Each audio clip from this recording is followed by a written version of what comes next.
బలరాముడికి కృష్ణుడు అంటే ఎంత ప్రేమ అంటే ఒకరోజు కృష్ణ బలరాములు ఇద్దరు కూర్చొని ముచ్చట పెట్టుకుంటూ ఉన్నారు. మరి వీళ్ళిద్దరూ చాలా అందంగా తయారు చేశారు. యశోదమ్మ ఇంకా రోహిణి అమ్మ ఇద్దరు కలిసి వాళ్ళకి మంచి కర్ణకుండలాలు పెట్టారు, మంచి తలలో పువ్వులు పెట్టారు, పీతాంబరం కట్టుకున్నారు, ఈయన నీలాంబరం కట్టుకున్నారు, మంచిగా రెడీ అయ్యారు. చెట్టు కింద కూర్చొని ఇద్దరు ముచ్చట పెడుతూ ఉన్నారు అనమాట. మంచిగా ఒక పక్కకి కూర్చొని ఇద్దరు ముచ్చట పెడుతూ ఉన్నారు. అయితే కృష్ణుడు బలరాముడు ఇద్దరు గుసగుసలు ఆడుతూ ఉంటే ఏమైంది అంట, బలరాముడి యొక్క చెవుకున్నటువంటి దిద్దు కృష్ణుడి యొక్క తల వెంట్రుకల్లో ఇరుక్కుందంట.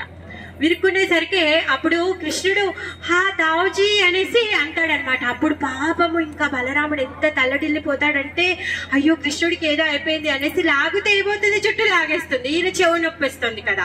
పాపము ఏడుస్తున్నారనమాట ఇద్దరు. లోపల నుంచి యశోదమ్మ వచ్చి వాళ్ళిద్దరిని కదలకుండా కూర్చోబెట్టి ఆ చెవు దిద్దు నెమ్మదిగా కృష్ణుడి యొక్క వెంట్రుకల్లో నుంచి తీసేసింది అనమాట. తీసిన తర్వాత బలరాముడికి మళ్ళీ ఆ చెవు దిద్దు పెట్టడానికి ట్రై చేస్తే నేను పెట్టుకోను అనేసి అంటాడు. ఎందుకు అంటే, లేదు ఈ చెవిదిద్దు నా కానాకి బాధ కలిగించింది కాబట్టి నేను ఇప్పటి నుంచి నేను ఇంకా చెవిదిద్దే పెట్టుకోను అని చెప్పేసి ఏకకుండలం మాత్రమే ధరిస్తారనమాట. ఎప్పుడైతే బలరాముడి యొక్క వర్ణన వింటామో ఆయన మామూలుగా ఆయన యొక్క అష్టోత్తర చదివినప్పుడు కూడా ఏకకుండల అని వస్తుంది అనమాట. అందుకు గాని తను ఎప్పుడు ఒకటే కుండలాన్ని పెట్టుకొని ఉంటారనమాట. అంటే కృష్ణుడు అంటే తనకి అంత ప్రాణం అనమాట.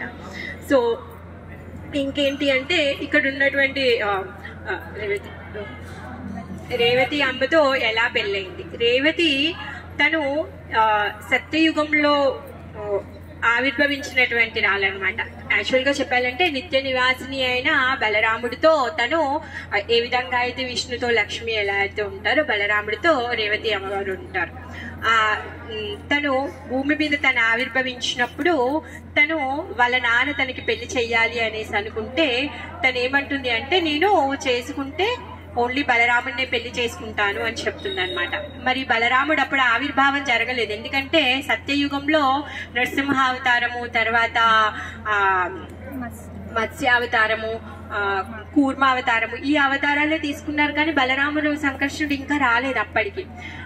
ఎలా చేయాలి, ఏం చేయాలి అని చెప్పేసి తను బాధపడుతూ ఉంటాడనమాట. అప్పుడు పురోహితులందరూ కలిసి, మీరు ఇంతగా ఎందుకు బాధపడుతున్నారు, బ్రహ్మ దగ్గరికి వెళ్ళండి, బ్రహ్మ సలహా తీసుకోండి, మీరు బ్రహ్మ ఏది చెప్తే అది చెయ్యండి అనేసి చెప్తారు. ఇంకా బ్రహ్మ చెప్పేది ఏముంది, ఆల్రెడీ మా అమ్మాయి చెప్పేసింది కదా, వరుణ్ణి వెతుక్కుంది తన, నేను సంకర్షణుని మాత్రమే పెళ్లి చేసుకుంటాను అని. అలా అని చెప్పేసి అందరి సలహా మేరకి కూతుర్ని తీసుకొని తను బ్రహ్మలోకానికి వెళ్తారనమాట. అక్కడికి వెళ్ళిన తర్వాత అక్కడ బ్రహ్మదేవుడు బిజీగా ఉన్నారు. తన సభలో సభా కార్యాల్లో తను బిజీగా ఉన్నారు. ఒక కొన్ని క్షణాలు ద్వారపాలకుడు వెళ్ళి ఈ విధంగా మిమ్మల్ని చూడడానికి వస్తున్నారు అని చెప్పేసరికి అప్పుడు కొన్ని క్షణాలు గడిచిపోతాయి అనమాట. తర్వాత బ్రహ్మదేవుడు వాళ్ళని చూసి వాళ్ళని చెప్తారనమాట. అప్పటికి ఇక్కడ భూలోకంలో ఒక 18 దివ్యయుగాలే గడిచిపోతాయి. అంటే బ్రహ్మలోకంలో ఉన్నటువంటి సమయము, భూలోకంలో ఉన్నటువంటి సమయము చాలా తేడా కదా. అక్కడ ఇక్కడ చాలా యుగాలు గడిచిపోతాయి, అక్కడ కొంచెం సమయం మాత్రమే. ఆ విధంగా అప్పుడు బ్రహ్మదేవుడు ఏం చెప్తాడంటే, అయ్యయ్యో మీరు ఇంత దూరం వచ్చారు, ఇప్పుడు సంకర్షణుల వారు ఆవిర్భావం జరిగింది, మీరు వెళ్ళండి అని చెప్పేసి పంపించేస్తారనమాట. వాళ్ళేమో సత్యయుగం నాటి వాళ్ళు కదా, వాళ్ళ యొక్క ఆకారం చాలా ఎత్తుగా ఉండేది. అప్పుడు ఉండేటటువంటి వృక్షాలు కానీ ఏవి కానీ చాలా ఎత్తుగా ఉండేవి. ద్వాపర యుగంకి వచ్చేసరికి అందరి యొక్క హైట్ తగ్గిపోయింది. అలా వాళ్ళు వస్తారనమాట. తిరిగి వచ్చి చూస్తే వాళ్ళు ఎంత పెద్దగా ఉన్నారు అంటే వాళ్ళకి ఆ చెట్లు అవన్నీ కూడా చాలా చిన్నగా అయిపోయాయి వాళ్ళకంటే. బలరాముల వారిని కలిసి బలరాముడికి ఇచ్చి పెళ్లి చేస్తాను అని చెప్తారు వాళ్ళ నాన్న.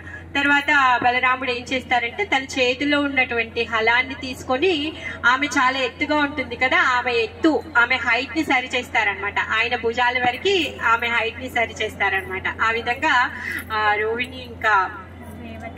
రేవతి ఇంకా బలరాముల వారి యొక్క కళ్యాణం అవుతుంది. తర్వాత వాళ్ళు ఇద్దరికి ప్రతీకగా వాళ్ళిద్దరి లీలలు మనము గుర్తుకు చేసుకోవడం కోసము అందుకని వజ్రనాభుల వారు ఈ విగ్రహాలను ఇక్కడ ప్రతిష్టాపన చేశారనమాట. జై బోలో దావు భయ్యా కీ జై.